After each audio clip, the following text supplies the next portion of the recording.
ఇవాళ రాష్ట్ర ప్రభుత్వం ఒక లెక్క చెప్పింది,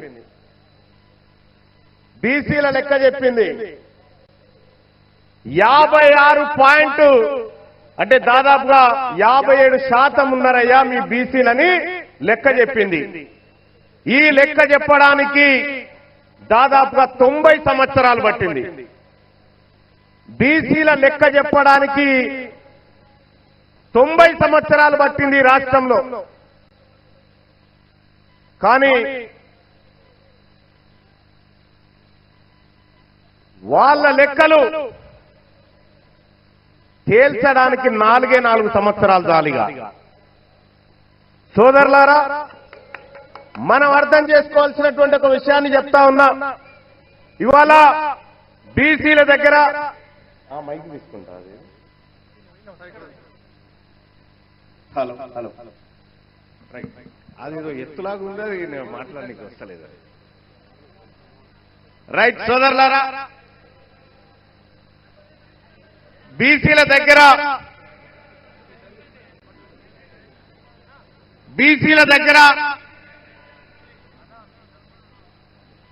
ఆగండి, మా వాళ్ళు ఏం ఇబ్బంది పెట్టరు మిమ్మల్ని, కొద్దిగా పక్కకుండండి కొద్దిగా. Vinod right right. వాళ్ళ బీసీల దగ్గర ఇక్కడ ఉన్నటువంటి మిత్రులారా, ఏ బాబు కొద్దిగా కూర్చోవచ్చు కదా, వెనకాల కూర్చోవచ్చు కదా, ఒక్కసారి కూర్చోండి. బీసీలలో లీడర్ లేడున్నారా అంటే ఇక చూడరాదు, ఎంతమంది లీడర్లు ఒకసారి చేయలేవాడు, మీదోళ్ళు వెళ్ళేవాడు. ఇంతమంది లీడర్లు ఇలా బీసీలోళ్ళు ఉంటే బీసీలలో ఎవడున్నాడా అని అంటాడు ఒక ఆయన. ఇక మా సుందర్రాజన్న చెప్తా, సుందర్రాజన్న గురించి. అన్న కూర్చో. సోదరులారా, నెలకు 5,000 ఖర్చు పెట్టుకునే శక్తి మీరు ఉన్నదా? నెలకు 5,000 ఎవరెవరు ఖర్చు పెడతారో చేయలేవటారన్న. మినిమం నెలకు 5,000. నెలకు 5,000 ఇవాళ రాష్ట్ర ప్రభుత్వం చెప్పిన లెక్క ప్రకారం తెలంగాణ రాష్ట్రంలో బీసీలం ఎంతమంది ఉన్నాం? 2 కోట్ల మంది ఉన్నాం. తెలంగాణ రాష్ట్రంలో బీసీలం 2 కోట్ల మంది ఉన్నాం. నెలకు 5,000 ఖర్చు పెట్టేటువంటి సామర్థ్యం ఉన్నటువంటి ప్రజలము మనము. అంటే నెలకు 10,000 కోట్ల రూపాయలు ఈ బీసీలు ఖర్చు పెట్టగలిగినటువంటి శక్తి ఉన్నటువంటి వాళ్ళు. అంటే ఏడాదికి 1,20,000 కోట్ల రూపాయలు రాష్ట్ర ఎకానమీకి జమ చేస్తుంది. ఎవరు జమ చేస్తున్నారు?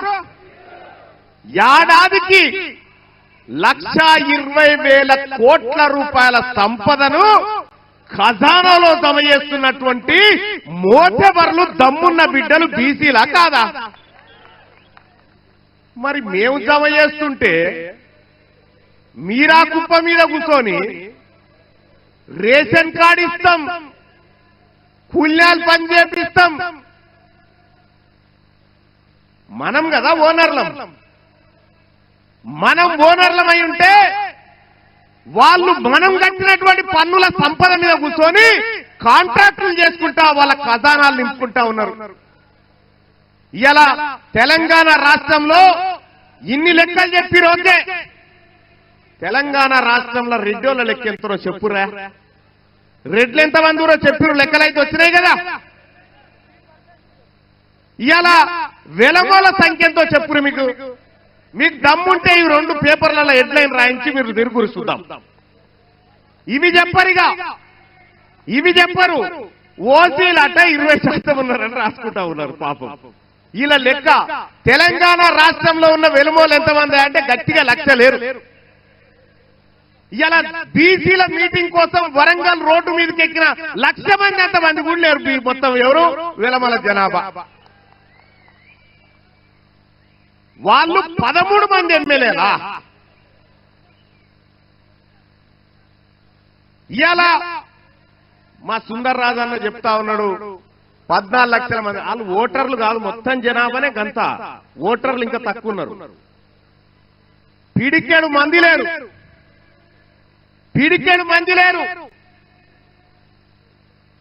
వాళ్ళు 60 మంది ఎమ్మెల్యేలై అసెంబ్లీలలో చట్టసభలలో కూర్చుంటే ఈ బీసీల బతుకులు మార్చడానికి వాళ్ళు నిర్ణయాలు తీసుకుంటారా? మీరు ఒక్కసారి ఆలోచన చేయండి.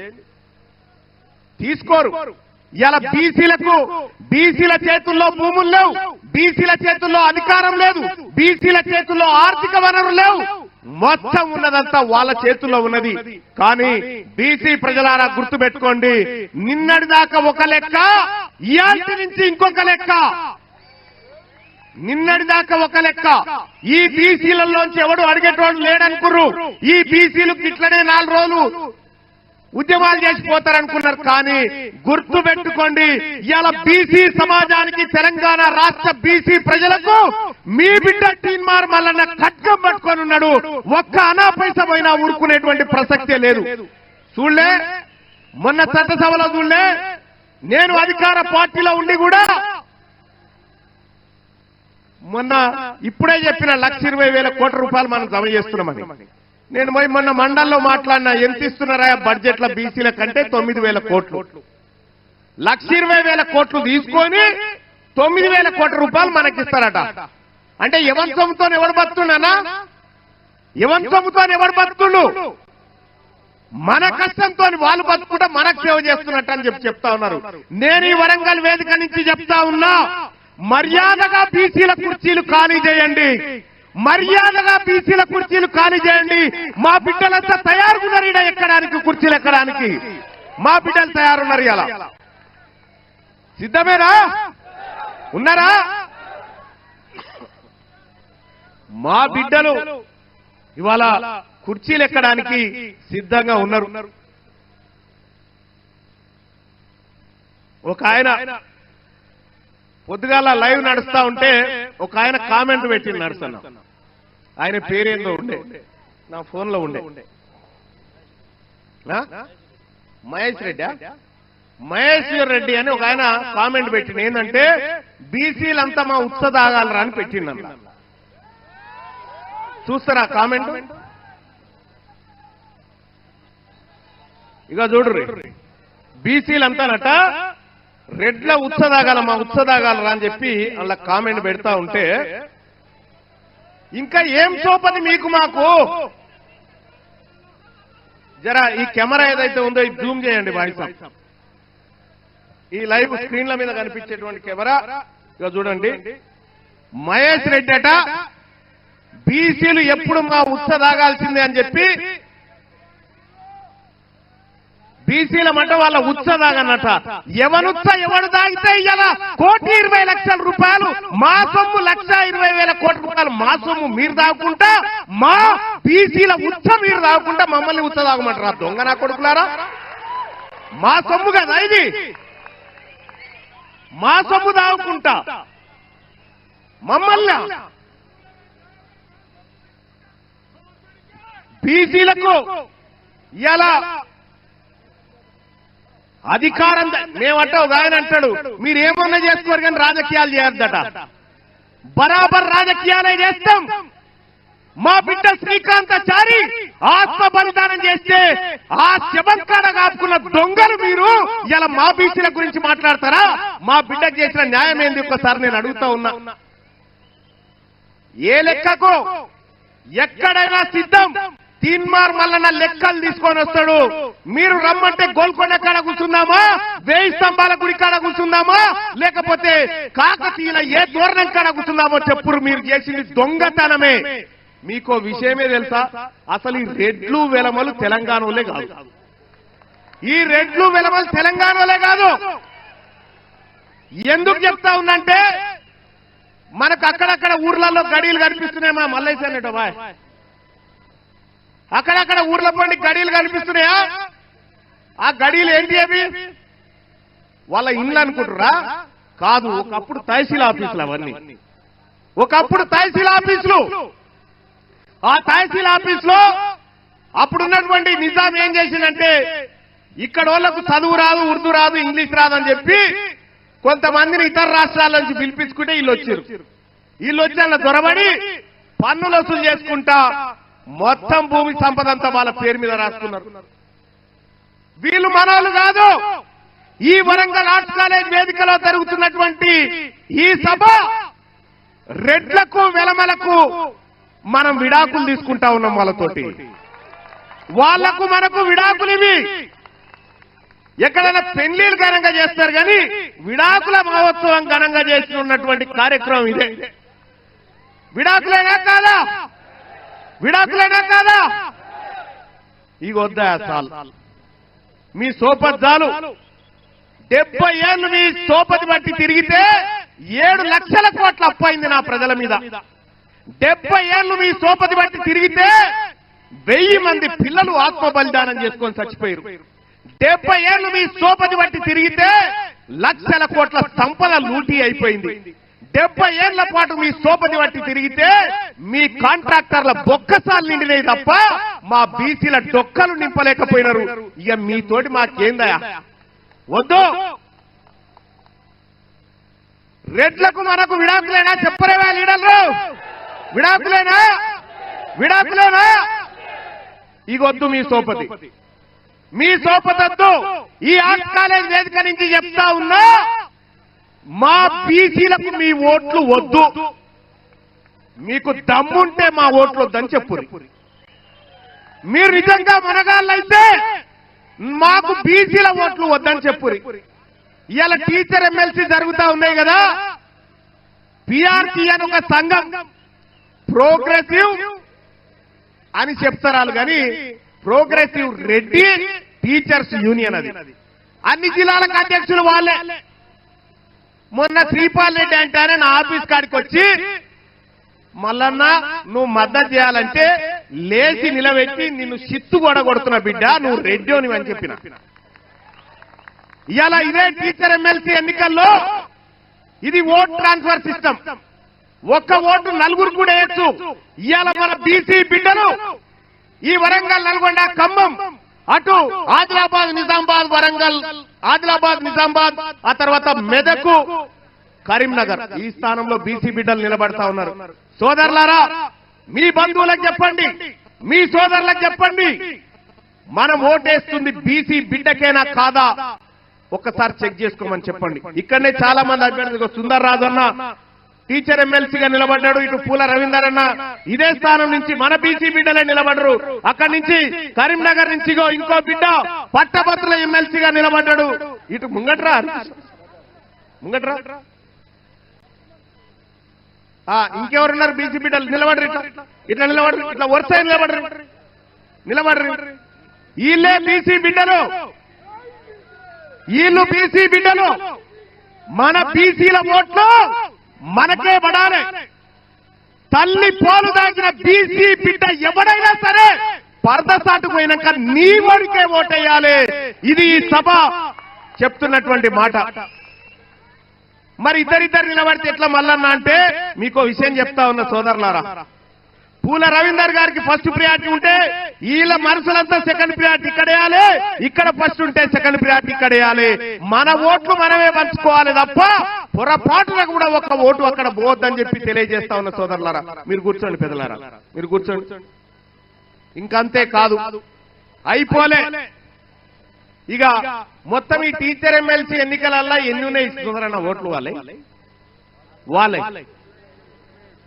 2027 ఓట్లేమో రెడ్డిలే, 20,000 ఓట్లేమో బీసీలే. నేను గెలుస్తా అని చెప్పి శ్రీపాల్ రెడ్డి తిరుగుతా ఉన్నాడు. ఇంకొక సంఘం నుంచి నర్సిరెడ్డి అట, ఇంకో సంఘం నుంచి హర్షవర్ధన్ రెడ్డి అట, ఇంకెవరు ఆయన, ఇంకో సంఘం నుంచి సర్వోత్తం రెడ్డి అట. తెలివి కల్లోళ్ళంతా వాళ్ళ ఇళ్లే పుట్టినట్టుగా, మొత్తం వాళ్ళు ఏదో చేస్తున్నట్టుగా. ఆల్ ఫోర్స్ నరేందర్ రెడ్డి అక్కడి నుంచి చేస్తుండట. ఈ ఒకటే భయ్, మనకు వీళ్ళు బీఫామ్లు ఇయ్యనప్పుడు బీఫాములకు బీసీలకు మధ్య జరుగుతున్న యుద్ధం ఇది బీసీలకు బీఫాములకు మధ్య జరుగుతున్న యుద్ధం. బీఫాములు గెలవాలన్నా బీసీలు గెలవాలన్నా బీసీలు నిర్ణయం తీసుకోవాల్సినటువంటి సమయం వచ్చింది సోదరులారా. బీసీలు గెలవాలి కదా. మీకు దమ్ముంటే నేను చెప్తా ఉన్నా, ఈ ఎమ్మెల్సీ ఎన్నికల్లో నిలబడ్డ రెడ్డిలకు చెప్తా ఉన్నా, మీకు దమ్ముంటే మీరు గెలువురు పోర్రైగా, మీరు గెలువరి చూపిస్తా. ఈ ఎన్నికలలో మీకు డిపాజిట్లు కూడా రానియం కూడా. ఇక వాళ్ళు చూడరికి కాకతీయ యూనివర్సిటీలో చూడరి, కాకతీయ యూనివర్సిటీలో ఎన్నడూ లేనిది వీసీ ఓసీ అయినుండు ఆయన రెడ్డి పాలన నడిపిస్తేందుకు యూనివర్సిటీ చరిత్రలో లేని ఇంకొక రెడ్డిని ఏం చేసిండు, ఏకంగా ఓఎస్డీ అని కొత్త పోస్టు నియమించుడు. ఓఎస్డీ అని ఎక్కడి మీరు, ఎక్కడి కథ, ఏ ఊరు మీది, ఏ ఊరికేళ్ళు వచ్చారు? తెలంగాణ రాష్ట్రాన్ని మీ తాత జాగిరి అనుకుంటారు. కాదరా బాబు, మేము కౌలుకిచ్చినాం, మేము కౌలుకిచ్చినాం, మేము ఓనర్లం కౌలుకిస్తే మీరు పంట దొంగతనం చేసుకుంటా, మీరు పొలాలు దొంగతనం చేసుకుంటున్నారు. ఇక ఓరి బిడ్డ, మీ కౌలు పని అయిపోయింది, మీ కౌలు కాలం అయిపోయింది. ఒరిజినల్ కాలం బీసీల కాలం రేపు రాబోతా ఉంది తెలంగాణ రాష్ట్రంలో. 2028 నాకైతే ఏం డౌట్ లేదు, అయిపోయింది. వాళ్ళే డిసైడ్ అయిపోయారు. ఇక ఇచ్చేవలసిందేనా, తప్పదా? బీసీలంతా మేల్కొన్నారు తెలంగాణ రాష్ట్రంలో, ఇక తప్పదనేటువంటి పరిస్థితి క్రియేట్ అయిపోయింది. సోదరులారా, మీ ఊర్ల పంటి మన బీసీల ఓట్లు లేకపోతే వాళ్ళొక్క వార్డు మెంబర్ అన్న గెలవగలుగుతారా? పోని వార్డు మెంబర్ అన్న గెలవలేరు. 2028లో ఈ తెలుగు గడ్డ మీద మొట్టమొదటి బీసీ ముఖ్యమంత్రి కాబోతా ఉండు ఈ తెలంగాణ రాష్ట్రానికి. ఇది రాసి పెట్టుకోండి, ఇది జరిగి తీరుతుందని చెప్పి తెలియజేస్తా ఉన్నా సోదరులారా. తెలంగాణ రాష్ట్రానికి చివరి ఓసీ ముఖ్యమంత్రి రేవంత్ రెడ్డి గారే. ఆ తర్వాత ఇంకెవరు కారు. కౌలు కాలం అయిపోయింది కాబట్టి కారని చెప్పి తెలియజేస్తా ఉన్న సోదరులారా. విషయానికి నేను ఇలా చాలా ఇప్పుడు మా నర్సన్న చేతిలో పెట్టుకుని ఇన్ని మాట్లాడాలని తెచ్చుకున్నా. నేను ఇన్ని లెక్కలు తెచ్చిన, కానీ నా టైం అంతా వీళ్ళే తీసుకున్నారు. నా సోదరులే కదా టైం తీసుకుంది, నాకే ఇబ్బంది లేదు. ఇంకా ఎంత టైం అయినా నా వాళ్ళ కోసం కేటాయించాల్సిందే, చేయాల్సిందే సోదరులారా. ఇక అంతేకాదు, ఈ కార్యక్రమాన్ని విజయవంతం చేయడం కోసం సైకిల్ యాత్ర బత్తుల సిద్ధేశ్వర్ ఎటువంటి ఉండా, బత్తుల సిద్ధేశ్వర్ టీం వాళ్ళు సైకిల్ యాత్ర చేసిరు. చాలా మంది సోదరులు ఈ కార్యక్రమం కోసం కృషి చేసిరు, పట్టుదలగా ముందుకు పోయిరు. ఈ వేదిక నుంచి చెప్తా ఉన్నా, వాళ్ళందరి ఆశయంగా చెప్తా ఉన్నా, తెలంగాణ రాష్ట్రంలో ఈడబ్ల్యూఎస్ ని రద్దు చేస్తావా? ఈ ప్రభుత్వాన్ని రద్దు చేసేటువంటి నిర్ణయం బీసీలను తీసుకోమంటారా? మీరు తెలియజేస్తా ఉన్నా, ఈడబ్ల్యూఎస్ ను రద్దు చేయాలా వద్దా? ఈడబ్ల్యూఎస్ ని రద్దు చేయాలి, బీసీలకు సమాన వాటా కల్పించాలని చెప్పి తెలియజేస్తా ఉన్నా. అమ్మా, ఇవాళ బీసీలం ఎంతమంది ఇవాళ లెక్క చెప్పారు? 56-57% ఉన్నారా మీరు బీసీలు అని చెప్పి ప్రభుత్వం లెక్క చెప్పింది. సరే, 56-57% ఉన్నోనికి ఓ 42% రిజర్వేషన్ ఇస్తే తప్పేం కాదు. కానీ 7% లేని వీళ్ళు 10% ఈడబ్ల్యూఎస్ రిజర్వేషన్ ఎత్తుకపోయి దొంగతనంగా పేదవాళ్ళ ఉద్యోగాలు కొట్టుకపోతా ఉంటే ఇంట్లో చూడ్రి ఎక్కడెక్కడ ఎవరెవరికి ఉద్యోగాలు వచ్చినాయో. మన ముదిరాజు బిడ్డకు ఉద్యోగం రాలే, మంచి ర్యాంక్ వచ్చినా కానీ రెడ్డోళ్ళ పిల్లగానికి వచ్చినాయి. ఒక్కసారి ఇక చూడండి సోదరులారా, ఈ తెలంగాణ రాష్ట్రంలో ఎంత దోపిడీ జరిగిందో మీరు ఒక్కసారి ఆలోచన చేసి చూస్తే, ఉద్యోగాల విషయంలో అదే దోపిడీ, రాజకీయంలో అదే దోపిడీ. వెనకాల ఇక మన ముస్లిం సోదరులకు కూడా నేను చెప్తా ఉన్నా, ముస్లిం సోదరులారా, తెలంగాణ రాష్ట్రంలో ఉన్న బీసీలు మీరు ఎంతమంది జడ్పీటీసీలు ఉన్నారో తెలుసా?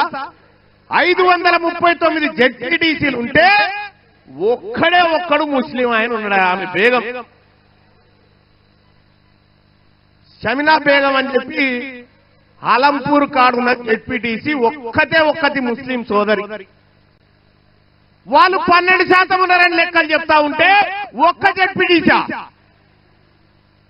అందుకోసమే 42% రిజర్వేషన్లు రావాల్సిందే అన్న మాట నిలబెట్టుకోవాల్సిందే సోదరులారా. ఈ 42 కాదు కానీ ఆ జనరల్ కోటాలు ఏవైతే ఉన్నాయో, జనరల్ కోటా అంటే ఇక మనమే కదా, బీసీలే, అన్రిజర్వ్డ్ ప్లేసెస్ అన్ని బీసీలే.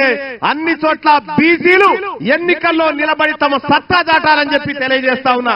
అలాగే ఇక మనది ఏ రంగంలో లేదు. సినిమా హీరోలు కూడా మనోళ్ళు ఏం లేరు. సినిమా హీరోలు ఏం లేరు. మొన్న క్యూ న్యూస్ లో వేస్తా ఉన్నా, ఎవరెవరు ఏం చేస్తా ఉన్నారు అని వేస్తా ఉన్నా. ఇక వాళ్ళు ఒక ఆయన అంటాడు, ఏమని మాకు తప్ప రిజర్వేషన్ ఉంటే తప్ప అంటుండే ఆయన. వరంగల్ మోరీలు ఎత్తేకాడ వీళ్ళకి రిజర్వేషన్ వద్దా? మరి 10% ఇవ్వాలన్నా వద్దాడా? మోరీలు తీసేకాడ వద్దా? వీళ్ళకు వద్దట. కొత్త పోస్టులు క్రియేట్ చేసుకుంటా అప్పరంగా దోపిడీ చేస్తా ఉన్నారు ఈ దొంగల ముఠ అంతా. తెలంగాణ బీసీ సమాజమా, ఇవాళ పెద్దలు ఆర్ కృష్ణయ్య గారు తన శక్తి వంచన లేకుండా కొట్లాడిండు తెలంగాణలో ఉన్నటువంటి బీసీల కోసం, ఏపీలో ఉన్న బీసీల కోసం, మొత్తం సమస్త బీసీల కోసం 30-40 ఏళ్లు తల్లాడిండు పెద్ద మనిషి.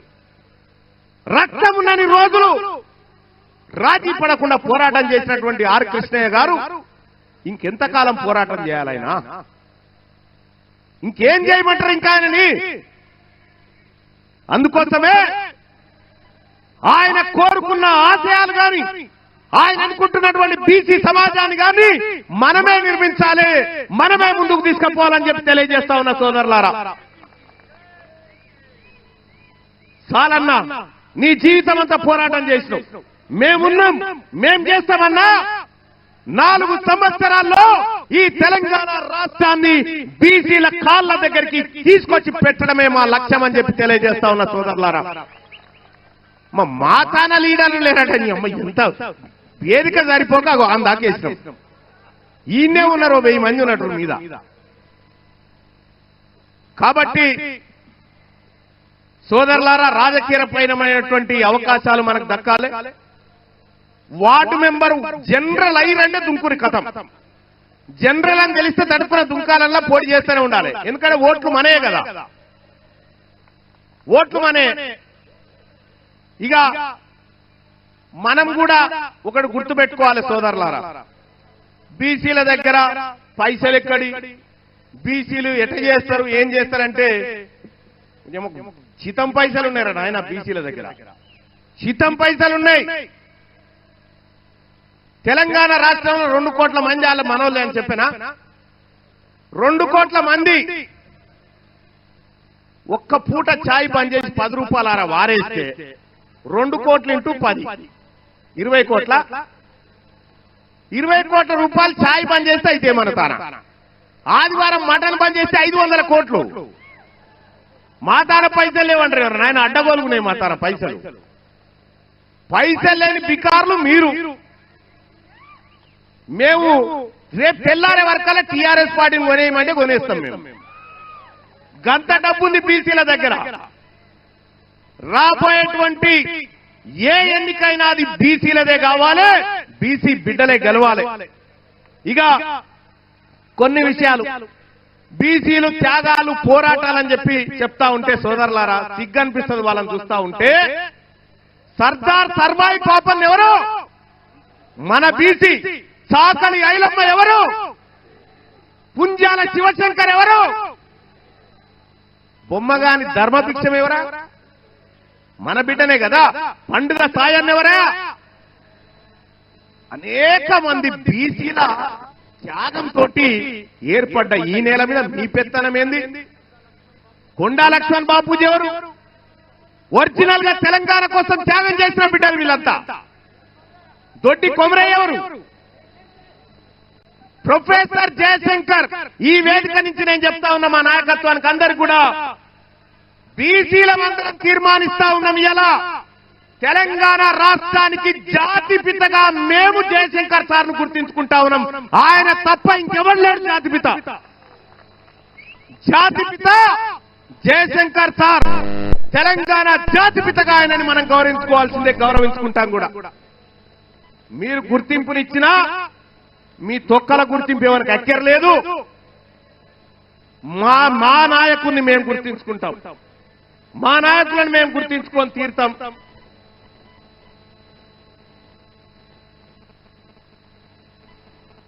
సోదరులారా, ఇంకా అంతేగా మనోళ్ళు చాలా చిట్టీలు ఇస్తా ఉన్నారు. ఇప్పటికే చాలా ఆలస్యమైంది. 2 గంటల సభ ఇవాళ ఎంత అయింది? దాదాపు 8:30 అయినట్టు. 8 10 నిమిషాలు అయింది. ఇంకా ఎక్కువసేపు మీకు విషయం ఎందుకంటే నేను చెప్పాల్సినటువంటి డేటా చాలా ఉండే, కానీ మరొక రోజు ప్రెస్ మీట్ లో ఈ వివరాలన్నీ వీళ్ళకి తెలియజేస్తా.